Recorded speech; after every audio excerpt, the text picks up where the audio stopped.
Ramdam na ramdam ang kulturang Pinoy sa harap ng St. David's Mall sa Cardiff. Sa pamamagitan kasi ng isang cultural showcase, 3 araw na naghatid ng kulay, musika at sayaw na talaga namang tatak Pinoy. Bagay na nagbigay ng kakaibang saya sa mga dumalo. Sa himig ni Clarissa May, na sinabayan ng makulay na indak ng Lahing Kayumanggi Dance Company, ang pista ng kultura. Layo ng activation event na hindi lang tipunin ng Filipino community sa Wales, kundi mas maipagmalaki pa ang ganda ng Pilipinas sa iba't ibang lahi at komunidad na naninirahan sa Wales.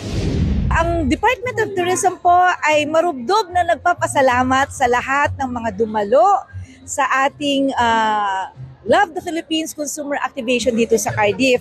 Sana po ay maging tuloy-tuloy po ito at maramdaman pa po namin ang inyong suporta sa mga susunod pang mga proyekto ng Department of Tourism po.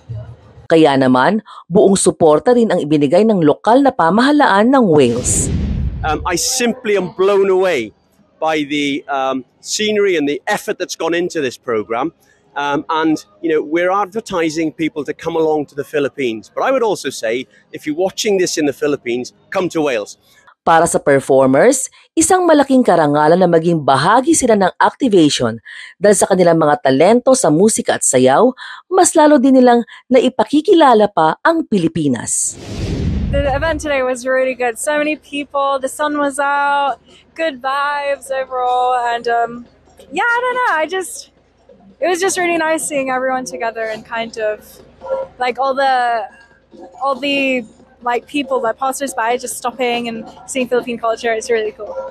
The event doing really, really well, and this is one of the event that the Cardiff and the locals of the Welsh needed, you know, to kind of like they need to know about us, not only the Welsh or the British, but of course our Filipino countrymen as well, ating mga kababayan. Suportado rin ng malalaking sponsors ang event.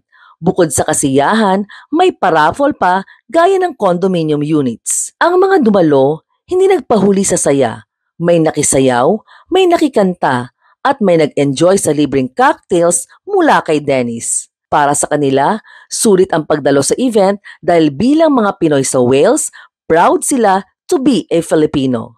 Sa likod ng tagumpay ng event na ito ay ang Philippine Department of Tourism sa London na patuloy na nagsisikap na itampok ang kulturang Pilipino sa gitna ng global stage. Makulay, masigla, at tunay na may pagmamalaki ang kulturang Pilipino, buhay na buhay saan man sa mundo.